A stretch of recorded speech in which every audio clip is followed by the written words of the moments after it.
وہ انشاءاللہ تقریباً 4% تک پہنچ جائے گا. اور انہوں نے یہ بھی کہا ہے کہ ان کا ریوائزڈ ایسٹیمیٹ یہ ہے کہ پچھلے سال جو گراوٹ آئی تھی کووڈ کے بعد، اس کا اثر جو ہے اس کے نتیجے میں شرح نمو جو تھا پچھلے سال کا وہ منفی 0.5% کے قریب ہے.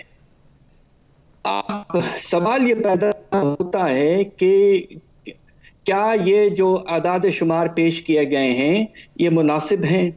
اب ہمارا اندازہ یہ ہے کہ پچھلے سال جب کووڈ آیا تھا فیبروری کے اینڈ میں، آپ کو یاد ہوگا، اس کے بعد میں مارچ، اپریل، جون مہینوں میں حالات حد سے زیادہ خراب رہے. ہر طرف لاک ڈاؤن، شٹ ڈاؤن، اور کافی لوگ پریشان تھے، بے روزگاری میں اضافہ ہو رہا تھا، اور جو اعداد شمار ہیں وہ بھی بڑے پریشان کن تھے کہ صنعتی پیداوار میں 25% کمی آ رہی تھی، آپ کے ایکسپورٹ میں 33% کمی آ گئی تھی، آپ کے بجلی کے استعمال میں 12% کمی آ گئی تھی. تو حالات خراب بہت ہو گئے تھے. ہمارا اندازہ یہ ہے کہ جو شرح نمو پچھلے سال بتائی گئی ہے کہ کمی صرف منفی 0.5% ہے، وہ ذرا کم بتایا ہے پی بی ایس نے. اس سے زیادہ کمی آئی تھی، اور میرا اندازہ یہ ہے کہ ہم نے اس پہ کافی کام کیا ہے کہ یہ منفی 2.1% پچھلے سال ہمارا جو شرح نمو تھا. اس کے برعکس اس سال جو 4% کہہ رہے ہیں وہ انشاءاللہ ہوگا. اور اس کی سب سے بڑی وجہ یہ ہے کہ جسے ہم، اگر آپ اجازت دیں تو میں انگریزی کا ایکسپریشن استعمال کروں، لو بیس ایفیکٹ. تو یعنی کہ اصل میں جب اگر پچھلے سال 2% کمی آئی تھی اور اس سال 4% اضافہ بتایا جا رہا ہے، تو آپ دونوں سال ملا لیں تو صرف 2% کا اضافہ ہے. اور اس سائنس جو ہیں جو ہمیں نظر آ رہے ہیں تھوڑے سے ملے جلے ہیں. آپ کے فصلیں اچھی ہوئی علاوہ کپاس کے، دوسری طرف آپ کے صنعتی پیداوار میں اچھا اضافہ ہے، مگر وہ اس کی سب سے بڑی وجہ یہ ہے کہ ان مہینوں میں پچھلے سال 25% کمی آ چکی تھی صنعتی پیداوار میں. ایک چیز جو البتہ تھوڑی سی پریشان کن ہے، اور وہ یہ ہے کہ پاکستان بیورو آف اسٹیٹسٹکس کہہ رہا ہے کہ پچھلے سال انویسٹمنٹ جو تھی ہمارے پرائیویٹ سیکٹر کی وہ گر گئی تھی. تو خیال یہ تھا کہ اس سال اس میں اضافہ ہونا چاہیے، خاص طور پہ جبکہ پاکستان کے ہمارا جو سینٹرل بینک ہے، اسٹیٹ بینک آف پاکستان، ماشاءاللہ بڑے اچھے انہوں نے فائنینسنگ پیکیجز لائے تھے، اور ایک فیسلٹی جسے ہم ٹرف کہتے ہیں خاص طور پہ، اس سے لونز مل رہے تھے اچھے ٹرمز پر مشینری وغیرہ کی امپورٹ کے لیے. مگر اس کے باوجود جو حیرت انگیز بات ہے وہ یہ ہے کہ آپ کا جو پاکستان بیورو آف اسٹیٹسٹکس کہہ رہا ہے کہ انویسٹ ہوا ہے اس سال، رواں سال 2% کے لگ بھگ کمی آئے گی. تو یعنی کہ ریکوری جو ہے، جو آگے بڑھنے کا راستہ ہے، وہ تو اس کی طرف ہم چل پڑے ہیں، مگر پوری طور پر ریکوری ابھی تک مکمل نہیں ہوئی ہے. اچھا، اس میں ڈاکٹر حفیظ پاشا صاحب یہ فرمائیے گا کہ ظاہر ہے شوکت ترین صاحب جو ہیں وہ یہ بات بھی کر رہے ہیں کہ ایک طرف یہ بات کہی جا رہی ہے کہ پاکستان جو ہے اس کی گندم کی فصل، اس کی گنے کی فصل، اس کی چاول کی فصل، یہ فصلیں بڑی زبردست ہوئی ہیں. ظاہر ہے کاٹن کے اندر دھچکا ہے، لیکن دوسری طرف یہ بات کہی جا رہی ہے کہ پاکستان جو ہے وہ فوڈ یعنی خوراک کی جو اجناس ہیں ان کا نیٹ امپورٹر بن کر رہ گیا ہے. وہ یہ بات کہہ رہے ہیں کہ 70% دالیں جو ہیں ہم امپورٹ کر رہے ہیں، اور اب آج ہی کابینہ نے 10 لاکھ ٹن گندم جو ہے اس کو امپورٹ کرنے کی منظوری دی ہے. مطلب آپ یہ جو تضاد ہے یہ ذرا آپ سمجھائیں گے کہ یہ کیسے ہے؟ اور دوسرا یہ تو پھر ایک مہنگائی کا سیلاب آئے گا ڈاکٹر صاحب، اور حکومت تو اتنی بے حس ہے کہ وہ تو یہ بات کہہ رہی ہے کہ جناب ہم نے یہ سارا کچھ امپورٹ کرنا ہے، بین الاقوامی قیمتیں زیادہ ہیں، جو قیمت آئے گی اس حساب سے دو. بات یہ ہے کہ یہ جو ذکر کر رہے ہیں ہمارے وزیر خزانہ کہ پاکستان نیٹ امپورٹر بن گیا ہے کھانے پینے کی چیزوں کا، ایگریکلچرل امپورٹس جسے ہم کہتے ہیں، بات یہ ہے کہ یہ سلسلہ کوئی 15-20 سال پہلے سے شروع ہو چکا تھا، مگر اس سال جو گیپ آیا ہے، یعنی کہ جو خسارہ آیا ہے ہمارے زرعی امپورٹ اور ایکسپورٹ میں، اس کی بہت بڑی وجہ یہ ہے کہ آپ نے اس سال تاریخ میں پہلی دفعہ، پاکستان کی ہسٹری میں پہلی دفعہ 3 چیزیں ایک وقت پہ امپورٹ کی ہیں۔ ایک، آپ نے کپاس تو تقریباً 60 سے 70 لاکھ بیل آپ امپورٹ کر رہے ہیں، دوسری طرف آپ جو ہے گندم کو بھی آپ 3 ملین ٹن تک لے جائیں گے امپورٹ، اور چینی کی 3-4 لاکھ ٹن کی امپورٹ تو آپ کر رہے ہیں۔ تو ایک وقت پہ یہ پہلی دفعہ ہے تاریخ میں کہ آپ کا جو امپورٹ ہے ایگریکلچرل، اس میں یہ 3 چیزیں ایک وقت پر آپ امپورٹ کر رہے ہیں، تو یہ ایک طرح سے بہت پریشان کن ہے۔ اور اس کی بہت بڑی وجہ یہ ہے کہ پچھلے سال کے فصل جو تھے وہ اچھے نہیں تھے۔ رواں سال البتہ کہہ رہے ہیں کہ ریکارڈ ہمارا پروڈکشن ہوا ہے گندم میں، اور ماشاءاللہ شوگر کین میں سیکنڈ ہائیسٹ ہے، اور میز میں ہائیسٹ ہے، رائس میں بھی ماشاءاللہ بہت اضافہ ہے۔ مگر اب یہ دیکھنا ہے کہ اس آنے والے سال میں کیا آپ کی امپورٹ زرعی شعبے کی چیزوں کی کم ہو جائے گی۔ اگر واقعی کم ہوتی ہے تو پھر ہم کہہ سکیں گے کہ واقعی اس سال جو آپ کے فصل ہوئے ہیں وہ ماشاءاللہ بہت اچھے ہوئے ہیں۔ سب سے اہم سوال اس وقت یہ ہے کہ کپاس کے پیداوار کی کیا پوزیشن رہے گی۔ اگر یہ پھر سے 60 لاکھ بیل تک پھنس جائے، جبکہ ایک وقت اللہ کے فضل سے ایسا تھا جب پاکستان 1,40,00,000 بیل پروڈیوس کرتا تھا، کیا وہ 60 لاکھ بیل سے ہم اوپر آئیں گے؟ اگر آئیں گے تو حالات کچھ بہتری کی طرف یقیناً جا سکتے ہیں۔ ڈاکٹر صاحب یہ فرمائیے گا کہ آپ جیسے اگلے سال کی بات کر رہے ہیں، دیکھیے گزارش یہ ہے کہ مان لیا کہ یہ 15-20 سال کا سارا کیا دھرا ہے، لیکن اگر آپ یہ بات کر رہے ہیں کہ اس سال ہماری گندم کی فصل اچھی ہوئی ہے، اس سال ہمارے گنے کی فصل اچھی ہوئی ہے، اس سال ہمارے چاول کی فصل اچھی ہوئی ہے، تو دوسری طرف جب ہم بات کر رہے ہیں 30 لاکھ میٹرک ٹن گندم امپورٹ کرنے کی، اسی طرح کاٹن کو منگوانے کی، اسی طرح کوئی 3 لاکھ ٹن چینی منگوانے کی، تو جب اتنا امپورٹ بل ہے اور یہ جو فصل ہوئی ہے زیادہ، کیا یہ اس کو مارجنلائز نہیں کرے گی؟ اور کیا ہمارا امپورٹ بل پہ کوئی اثر پڑے گا کہ نہیں یہ ہمیں منگوانا ہے؟ کیونکہ پھر اس سے آگے سوال جڑا ہوا ہے۔ بات یہ ہے کہ آپ یہ کہہ رہے ہیں کہ اللہ کے فضل سے ہمارا جو گندم کی فصل ہے وہ جسے کہتے ہیں 27 یعنی کہ 27 ملین ٹن کے قریب انشاءاللہ ہو جائے گی، اور یہ ریکارڈ ہے۔ ہمارا جو اس وقت استعمال ہے گندم کا پاکستان میں، وہ تقریباً اس سال اور آنے والے سال میں یہ میرا اندازہ یہ کہ 29 یا 31 کے قریب پہنچ سکتا ہے ملین ٹن کے، تو اس لیے آپ کو 2 ملین ٹن تک شاید امپورٹ کرنا پڑے۔ مسئلہ جو اصل میں ہے جس کا میں نے ذکر کیا ہے کہ کپاس کی امپورٹ کتنی کرنی پڑے گی، کہیں ایسا نہ ہو کہ پھر سے 60-70 لاکھ بیل امپورٹ کرنے پڑیں۔ اور اس وقت ہو یہ رہا ہے کہ چونکہ آپ کے دنیا بھر میں حالات بہتر ہو رہے ہیں، ویکسین کا استعمال بے پناہ ہو چکا ہے، اور ہماری جو ورلڈ اکانومی ہے وہ آگے بڑھ رہی ہے، تو قیمتوں میں اضافہ ہو رہا ہے، کپاس کی قیمتوں میں بھی اضافہ ہوا ہے، آپ کے گندم کی امپورٹ کی قیمت بھی بڑی ہے۔ تو اس لیے اگرچہ آپ کی کوانٹٹی کچھ کم ہوتی ہے، اس کے باوجود امپورٹ آپ کا زیادہ اس لیے رہنے کا خطرہ ہے کہ قیمتیں بڑھ گئی ہیں۔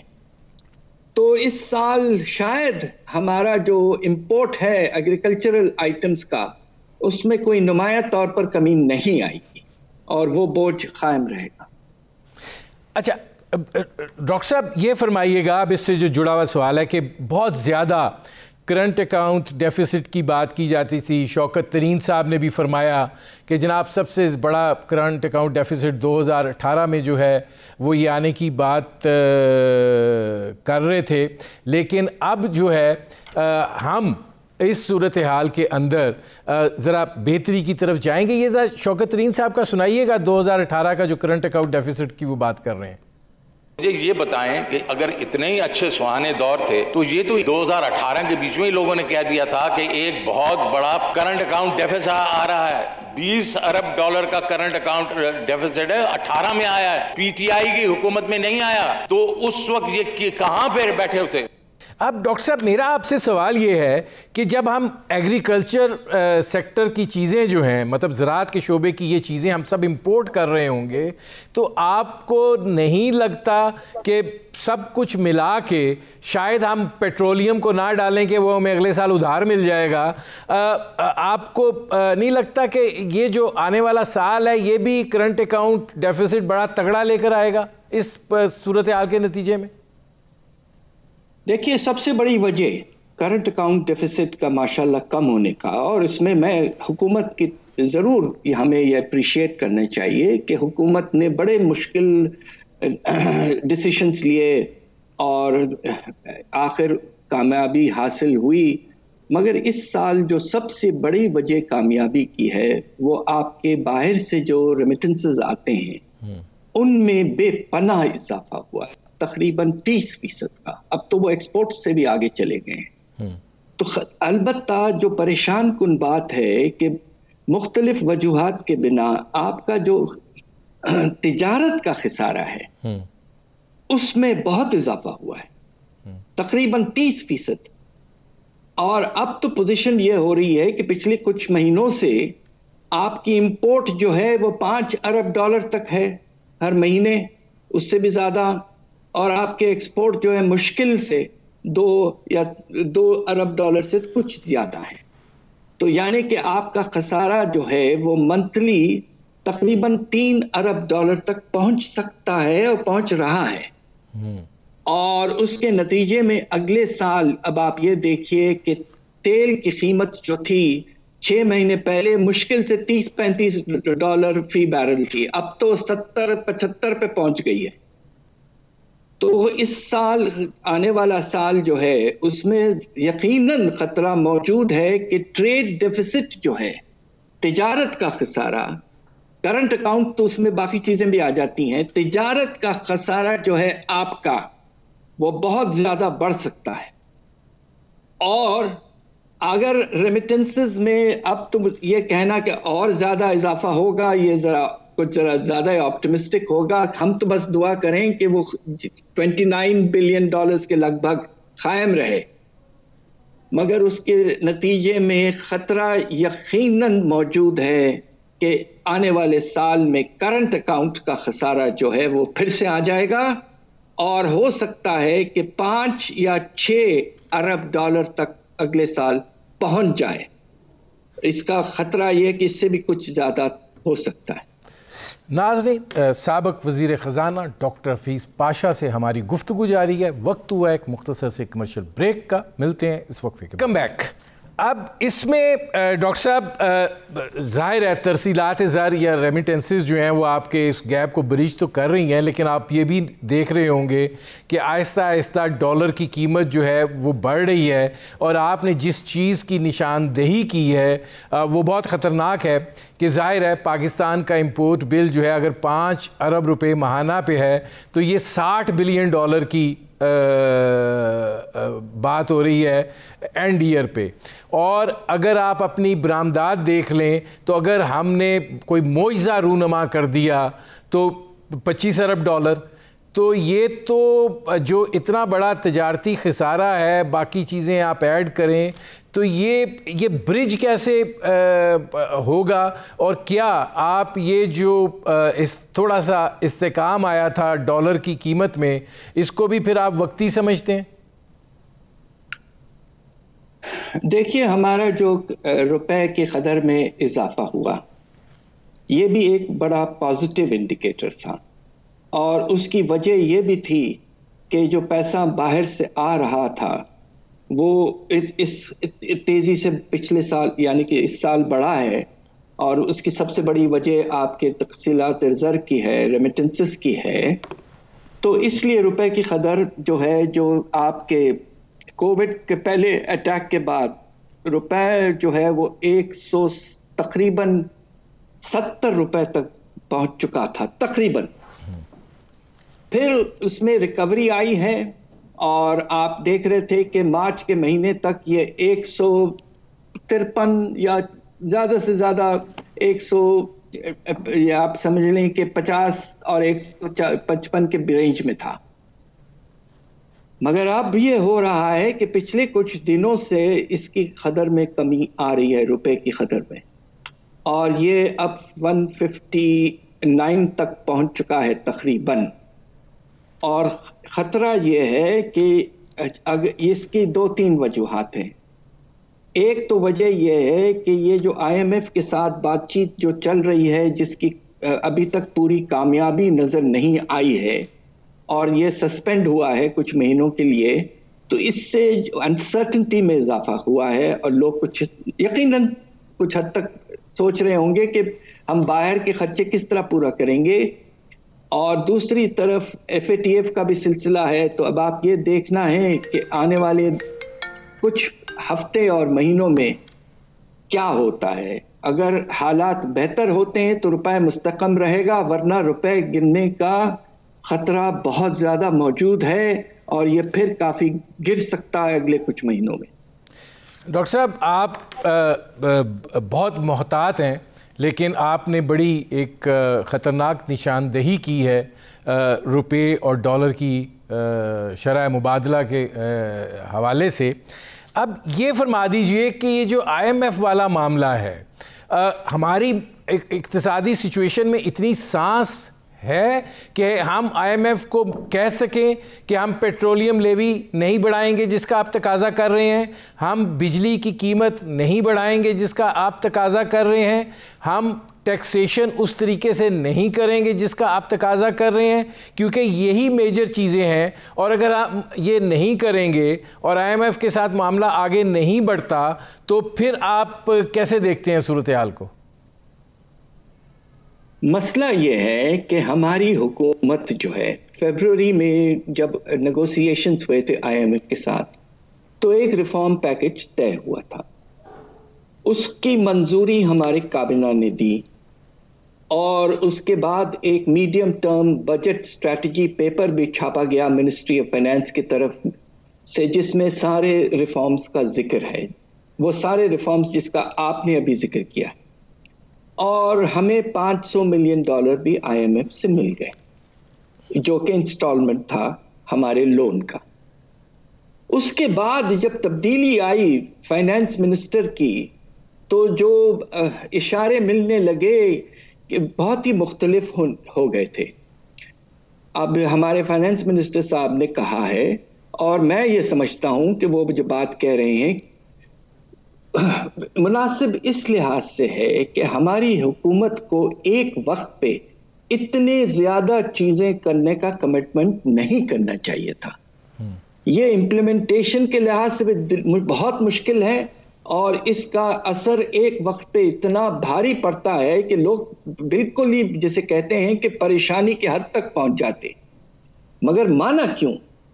اور حکومت سے IMF نیگوشیٹ کرتا ہے، IMF کسی منسٹر سے نہیں کرتا. اور آپ جو پیکج طے ہوا تھا اس کی کابینہ کی فل اپروول مل چکی تھی.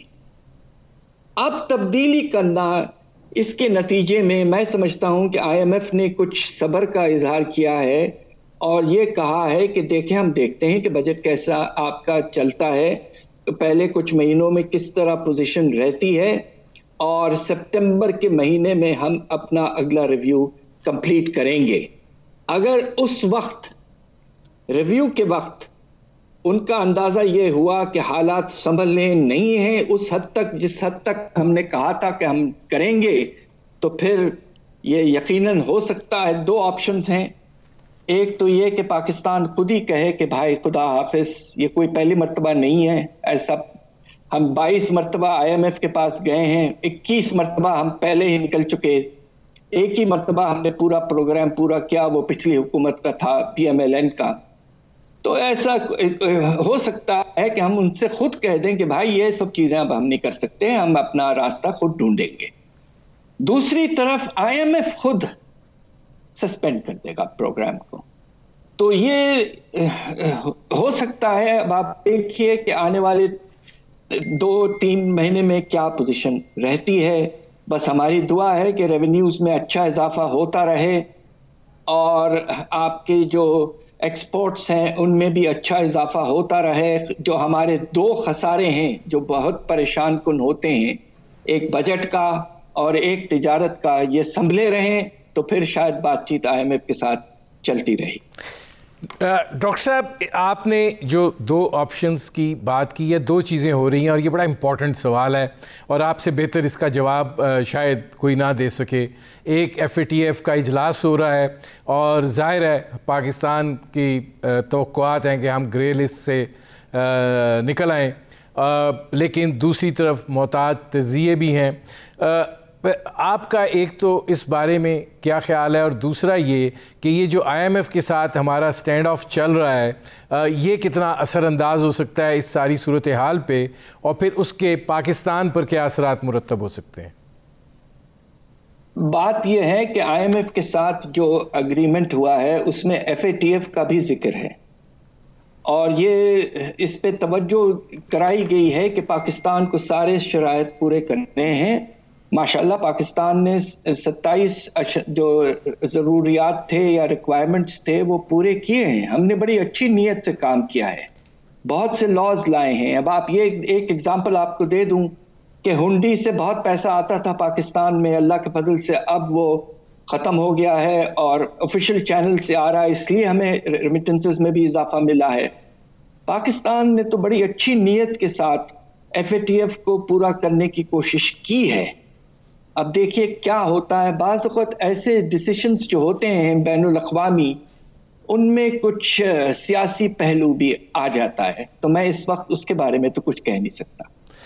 اچھا، اب ڈاکٹر صاحب ایک سوال اس سے بھی جڑا ہوا ہے، کیونکہ ظاہر ہے عام آدمی جو ہے مشکل میں ہے، حکومت یہ تسلیم کرنے کے لیے تیار نہیں ہے کہ عام آدمی جو ہے وہ مشکل میں ہے. اور ظاہر ہے کہ جس ملک کا وزیر دفاع کہ جی کہاں ہے مہنگائی بتاؤ مجھے، اور وہ پارٹی کا سینئر آدمی بھی ہو تو آدمی اس پہ کیا تبصرہ کر سکتا ہے. لیکن ایک چیز یہ بات کہی جا رہی ہے کہ یہ بجٹ جو ہے جب یہ عمل درآمد کی سطح پر آتا ہے تو اس کے نتیجے میں مہنگائی کا ایک طوفان جو ہے وہ آئے گا، اور دوسرا اس کو سپورٹ یہ چیز بھی کرتی ہے جس خدشے کا آپ نے اظہار کیا ہے کہ ڈالر کی قیمت جو ہے روپے کے مقابلے میں بڑھ سکتی ہے. تو عام آدمی کے لیے آپ کیسے آگے کا منظرنامہ دیکھ رہے ہیں؟ میرا خیال یہ ہے کہ افراط زر میں جو اس وقت 11% کے لگ بھگ ہے، اور کھانے پینے کی چیزوں کا کی رفتار اس سے بھی زیادہ 15% تک اضافہ ہو رہا ہے. مجھے افسوس سے کہنا پڑتا ہے کہ میری جو ریسرچ ہے اور انالیسس ہے اس کے تحت مجھے مجبوراً کہنا پڑ رہا ہے کہ افراط زر میں کمی کی گنجائش بہت کم ہے. خطرہ موجود ہے کہ اس میں کچھ اور اضافہ ہو سکتا ہے. اس کے کیا وجوہات ہیں؟ سب سے پہلے جس طرح ہم نے پہلے بات کر چکے ہیں، ہم باہر کی قیمتوں میں بہت اضافہ ہوا ہے. اب بجلی کی قیمت تیل کی قیمت جو ہے وہ $35 سے $75 تک پہنچنے کا خطرہ ہے. دوسری طرف آپ کا جو پام آئل کی امپورٹ ہے اس کی قیمت تقریباً 50% بڑھ گئی ہے. آپ کے جو دال ہیں ان کی قیمتیں 10 سے 12% بڑھ گئی ہیں اور بڑھنے کا خطرہ موجود ہے. ایک تو باہر سے جسے ہم امپورٹڈ انفلیشن ہے وہ زیادہ ہونے کا آنے والے سال میں خطرہ موجود ہے. دوسری طرف جو آپ نے بجٹ میں جو آپ نے چیزیں کہی ہیں اس میں سب سے زیادہ جو افراط زر پر اثر کر سکتا ہے وہ ہے پیٹرولیم لیوی میں اضافہ. پچھلے کچھ مہینوں سے جب باہر کی تیل کی قیمت بڑھ رہی تھی تو حکومت قیمت بڑھانے کی کوشش نہیں چاہتی تھی کہ ہو، تو اس لیے انہوں نے پیٹرولیم لیوی کو بہت کم کر دیا تھا. اب وہ 4-5 روپے فی لیٹر پہ ہے اور ہمیں 25 سے 30 روپے فی لیٹر پہ لے جانا پڑے گا اگر ہم اپنا ٹارگٹ 610 ارب کا اگلے سال کا پیٹرولیم لیوی کا حاصل کر پائیں گے. اس سے بہت زیادہ افراط زر پہ اثر پڑتا ہے. ہر چیز کی ٹرانسپورٹ کاسٹ بڑھ جاتی ہے اور خاص طور پہ کھانے پینے کی چیزوں میں بہت اضافہ ہوتا ہے. تو یہ دوسرا خطرہ موجود ہے. تیسرا روپے کی قدر میں کمی جس کا ذکر ہو چکا ہے. چوتھی بات جو ہے جو کچھ ایک لحاظ سے پچھلے دنوں واضح ہونا شروع ہوئی ہے اور وہ یہ ہے کہ بجٹ میں جو خسارہ ہے، فیڈرل گورنمنٹ ابھی بھی اپنا بجٹ جب پیش کر رہی ہے تو خسارہ جو وہ بتا رہے ہیں بجٹ ڈیفیسٹ کا وہ لگ بھگ 4000 ارب کا بتا رہے ہیں فیڈرل گورنمنٹ کا خسارہ. اس خسارے کو پورا کرنے کے لیے آپ کو بینکوں سے پیسے لینے پڑیں گے. اس کے نتیجے میں کرنسی میں سپلائی میں اضافہ ہوگا اور منی سپلائی میں جب اضافہ ہوتا ہے تو اس سے قیمتوں پر بہت جلد اثر پڑنا شروع ہو جاتا ہے. تو تقریباً 4 چیزیں ایسی ہیں جس کے نتیجے میں خیال مجھے آ رہا ہے، مجبوراً کہنا پڑ رہا ہے کہ افراط زر میں کوئی کمی نہیں آئے گی شاید، البتہ اس میں کچھ اضافہ ہو سکتا ہے. ڈاکٹر صاحب، بعض دفعہ آپ یہ بات کہتے ہوتے ہیں کہ میں ذرا کھلی بات کر دوں. میں آپ سے اب آپ ہی کے الفاظ میں پوچھنا چاہ رہا ہوں کہ ذرا کھلی بات کرتے ہوئے، مطلب لوگ آپ کو سن رہے ہیں اور سنتے ہیں، آپ کے فگرز کو کوٹ کیا جاتا ہے، آپ کی بات کو وزن دیا جاتا ہے، کہ کیا اگر میں آپ سے کہوں کہ کھلے لفظوں میں جو آپ کہتے ہیں بات کر دوں، اس بجٹ کے بعد ہم مہنگائی کا پھر طوفان مد نظر رکھیں، یہ بات جو ہو رہی ہے یہ درست ہے؟ دیکھیں، طوفان کا لفظ تو خیر بہت سٹرونگ ہے، مگر جب آپ کا خسارہ 4000 ارب ہے اور آپ نے جو ایف بی آر کا ٹارگٹ رکھا ہے 5800 ارب سے بھی زیادہ، وہ بڑے مشکل سے آپ حاصل کر پائیں گے، اس لیے کہ اس کے لیے آپ کو 24% اضافہ دکھانا پڑے گا جو ہم تاریخ میں کبھی دکھا نہیں پائے. دوسری طرف آپ کے جو مختلف خرچے ہیں ان میں بھی اضافہ ہوتا رہے گا اور خطرہ یہ بھی موجود ہے کہ جو اس وقت آفیشلی جو بجٹ ایسٹیمیٹ ہے خسارے کا فیڈرل لیول پہ وہ 4000 ارب کے قریب ہے اور امید یہ ہے کہ ہمارے صوبے ماشاءاللہ 570 ارب کا سرپلس دے دیں گے. ابھی تک جو بجٹ 4 آ چکے ہیں چاروں پروونسز کے، اس کے نتیجے میں تو سرپلس مشکل سے 100 ارب کا بھی نہیں لگ رہا ہے. تو اس طرح ہر طرف سے کچھ کمی نظر آ رہی ہے. ریونیوز میں اتنا اضافہ شاید نہ ہو پائے اور خطرے یہ بھی ہے کہ جو آپ کے خرچے ہیں ان میں اگرچہ آپ نے ڈیولپمنٹ اسپینڈنگ کو کم کیا جو آپ 900 ارب پہ لے کے گئے ہیں، تو پھر جو آپ کی اسٹریٹجی ہے کہ ہم معاشی حالات میں تیز رفتاری لانا چاہتے ہیں، وہ جو ہے وہ اسٹریٹجی کافی حد تک فیل ہو جاتی ہے. تو اس لیے ہمیں پریشانی یہ ہے کہ اس سال خسارہ جو ہے وہ بہت بڑھ سکتا ہے اور اگر بڑھتا ہے اور منی سپلائی میں اس کے نتیجے میں 18 سے 20% اضافہ سال میں ہوتا ہے تو ایک تو یہ ہے منی سپلائی کا اثر، بہت پیسہ کم چیزوں کے پیچھے بھاگ رہا ہے. دوسری طرف آپ کے قیمتوں میں اس لیے اضافہ، جس طرح میں نے کہا کہ ٹرانسپورٹ کاسٹ میں اضافہ، خدا نخواستہ اگر آپ کو بجلی میں بھی کچھ تھوڑا بہت اضافہ کرنا پڑے نرخوں میں، تو دیکھیے میں مجبوراً مجھے کہنا پڑ رہا ہے کہ حالات کم از کم افراط زر کے لحاظ سے ان کا بہتر ہونا، اللہ چاہے تو ہر چیز ہو سکتی ہے، مگر اس وقت لگ یہ رہا ہے کہ افراط زر میں کوئی کمی نہیں آئے گی اور خطرہ موجود ہے کہ کچھ اضافہ تک ہو سکتا ہے. ڈاکٹر صاحب، آپ یہ بات کہہ رہے ہیں کہ 4000 ارب روپے تک یہ وفاقی حکومت کا خسارہ ہے، دوسری طرف جو پچھلے سال کا ٹارگٹ تھا محصولات کا وہ 4,800 ارب روپے تھا. شنید یہ ہے، شنید کیا مطلب خود وزیر خزانہ ہی فرما رہے تھے کہ 4,500 تک ہم پہنچ جائیں گے. 300 ارب روپے کا ادھر سے شارٹ فال آ رہا ہے. اچھا، آپ 5,820 ارب روپے کا آپ نے اگلے سال کے لیے کر دیا ہے. تقریباً 1,300 ارب روپے کا یہ کوانٹم جمپ آ جاتا ہے. تو یہ خسارہ کیسے پورا ہوگا؟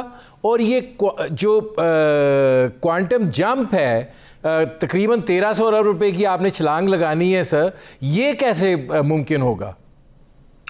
بجٹ میں جو آپ نے ٹیکسیشن بڑھانے کے پروپوزلز لائے ہیں، وہ مجھے افسوس سے یہ کہنا پڑتا ہے کہ زیادہ تر وہ انڈائریکٹ ٹیکسز، یعنی کہ ایسے ٹیکسز، سیلز ٹیکس میں آپ کی امید یہ ہے، آپ کو حیرت ہوگی سن کر، کہ اگلے سال سیلز ٹیکس کی ریونیو میں 30% اضافہ، حیرت انگیز اضافہ. البتہ انکم ٹیکس میں صرف 22% اضافہ. تو رجحان تو آپ کا انڈائریکٹ ٹیکسز کی طرف چلے گیا ہے. اور انڈائریکٹ ٹیکس کی خصوصیت یہ ہے کہ یہ قیمت بڑھاتے ہیں، یہ قیمت میں ان کو داخل کرنا پڑتا ہے. تو خطرہ اس لیے بھی زیادہ ہے، ایک تو آپ کا پورا ٹارگٹ جو ہے وہ بھی بہت زیادہ ہے، اور دوسرا جو آپ ٹارگٹ میں جس چیز پر آپ کا رجحان زیادہ ہے وہ انڈائریکٹ ٹیکسز پہ ہے. اسی لیے ہم پریشان ہیں. بہت سے ایسے آپ اقدامات لے سکتے ڈائریکٹ ٹیکسز میں اضافہ کرنے کے. آپ نے یہ بھی کہا تھا کچھ ہفتے پہلے کہ ہم پرسنل انکم ٹیکس میں سلیبز جو ہیں وہ 5 سے 6 کر دیں گے، اس وقت 11 ہیں، یہ آپ کر سکتے تھے. دوسرا، آپ یقیناً بہت سے اور چیزوں میں کوشش کر کے جو ہم نے امیر طبقے کو جو مختلف مراد دیے ہوئے ہیں وہ کچھ کم کر سکتے تھے آپ. مگر رجحان پتہ نہیں کیوں زیادہ انڈائریکٹ ٹیکسز کی طرف رہا ہے، اور اس کی نتیجے میں یقیناً سب سے بڑا خطرہ پیٹرولیم لیوی کا ہے. اگر آپ نے 25 سے 30 روپے آپ نے کر دیا لیوی کو، تو آپ کے موٹر اسپرٹ اور ہائی سپیڈ ڈیزل کے قیمتوں میں 20 سے 25% اضافہ ہو سکتا ہے. اور اگر ایسا اضافہ ہوا تو ہر چیز کی قیمت بڑھ جاتی ہے. اس لیے ہم پریشان ہیں کہ یہ بجٹ کے نتیجے میں افراط زر میں کمی نہیں آئے گی. ہو سکتا ہے اس میں، جس طرح میں پہلے کہہ چکا ہوں، کہ اضافہ ہو سکتا ہے. ڈاکٹر صاحب، 610 ارب پیٹرولیم لیوی یہ انہوں نے رکھی ہوئی ہے. اب یہ کان ادھر سے پکڑیں یا ادھر سے پکڑیں، آپ کو لگتا نہیں ہے یہ ان کو لگانی پڑے گی؟ اور پھر اگر انہوں نے لگائی، کیونکہ کمٹ کیا ہوا ہے، تو اگر ایک چیز آپ کمٹ کر گئے ہیں اور وہ آپ نے کرنی ہے، تو یہ تو پھر جو سینیریو ہے وہ تو بہت تشویشناک بن رہا ہے اس بجٹ کے بعد. اگر اور کوئی اس میں تبدیلی نہیں آتی، کوئی اس میں اور ایوولوشنری چیزیں نہیں آتی. یقیناً یہ میں آپ کو کہہ چکا ہوں کہ افراط زر بڑھنے کا خطرہ ہے. اگر آپ انڈائریکٹ ٹیکسز جیسے آپ نے سیلز ٹیکس اور پھر پیٹرولیم لیوی وغیرہ بڑھایا ہے نمایاں طور پر، تو خطرہ موجود ہے. اور باہر سے بھی قیمتیں بڑھ رہی ہیں. تو ایک وقت پہ یہاں ہم جو پالیسیز اڈاپٹ کر رہے ہیں اور دوسری طرف باہر سے افراط زر میں اضافہ، تو اب آپ سوچئے نا کہ کیا نتیجہ اس کا نکل سکتا ہے. اور مجھے افسوس سے کہنا پڑتا ہے کہ گنجائش کمی کی نہ ہونے کے برابر. ڈاکٹر صاحب، ایک آخری سوال ہے، اور آپ نے اس پہ کام بھی بہت کیا اور وہ فگر آپ کے کوٹ بھی بہت ہوئے. اب بے روزگاری کی سچویشن کیا ہے، اور کیا آپ کو اس وقت معیشت میں روزگار دکھائی دیتا ہے؟ ان اقدامات سے کوئی پیدا ہونے کی امکانات ہیں، یا یہ کہ نہیں مزید لوگ ہی بے روزگار ہوں گے؟ اللہ کے فضل سے اس سال ہمارا جو زرعی شعبے کی پیداوار میں جو اضافہ ہوا ہے، اس سے رورل ایریاز میں بے روزگاری میں یقیناً کچھ کمی آئی ہوگی، اور لوگوں کے آمدنی میں بھی اضافہ ہوگا، جس کا فائنانس منسٹر صاحب نے اپنے بجٹ سپیچ میں بھی ذکر کیا ہے. بالکل ہوا ہے. آپ نے اچھی قیمت دی، آپ نے کپاس کی یہ گندم کی قیمت آپ نے 30% بڑھا دی، تو اس کے نتیجے میں کچھ بہتری ہمارے ایسے علاقوں میں ہوا ہے جہاں زرعی پیداوار زیادہ ہے۔ دوسری طرف صنعتی پیداوار میں بھی اضافہ ہوا ہے، 9% ابھی تک، ہو سکتا ہے یہ سال اینڈ ہونے تک 12 سے 15% تک پہنچ جائے اضافہ، اس لیے کہ پچھلے سال پروڈکشن بہت گر گئی تھی تو وہ لو بیس افیکٹ کافی سٹرونگ ہوگا۔ مگر بات یہ ہے کہ اب آپ یہ سوچئے کہ آپ کا جو صنعتی پیداوار کا لیول ہے وہ 2017-18 کے لیول سے بالکل تھوڑا سا زیادہ ہے، یعنی کہ 3 سال میں کوئی خاص گروتھ نہیں ہوئی، تو روزگار میں تو اضافہ نہیں ہوا ہوگا اس لحاظ سے۔ اور ان 3 سال میں آپ یہ دیکھیے کہ سالانہ ہمارے ملک میں 20 لاکھ لوگ نئے ورکرز ہمارے لیبر فورس میں آتے ہیں، تو 3 سال میں 60 لاکھ ورکرز کا اضافہ ہو چکا ہے، اور روزگار میں صنعتی پیداوار میں خاص طور پہ کوئی خاص اضافہ نہیں ہوا ہے۔ اس لیے جو حالات ہیں وہ کچھ بہتر ہوئے ہیں بنسبت اس وقت کے جب پاکستان بیورو آف اسٹیٹسٹکس کہہ رہا تھا کہ پچھلے سال اپریل مئی کے مہینے میں تقریباً 2 کروڑ 30 لاکھ لوگ بے روزگار یا کم تنخواہ کی طرف چلے گئے ہیں۔ اس لحاظ سے تو بہت بہتر ہے، بہتر ہوا ہے، مگر بے روزگاری میں ابھی بھی کافی ہے لیول۔ ہمارا اندازہ یہ ہے کہ اس وقت بے روزگاری کا جو لیول ہے وہ لیبر فورس کا 12% ہے، یعنی کہ آپ کا انمپلائمنٹ ریٹ 12% کے لگ بھگ ہے، اور 2017-18 میں اس کا لیول تقریباً 6% تک تھا، تو یعنی کہ ابھی بھی جو آپ کا بے روزگاری کا لیول ہے وہ بہت زیادہ ہے، بہت زیادہ ہے۔ میرے پروگرام کا وقت ختم ہو رہا ہے، بہت شکریہ ڈاکٹر حفیظ پاشا صاحب۔ ناظرین، یہ تھے سابق وزیر خزانہ ڈاکٹر حفیظ پاشا، آپ نے ان کی گفتگو سنی۔ اب تک کے لیے اتنا ہی، اجازت دیجیے، اللہ حافظ۔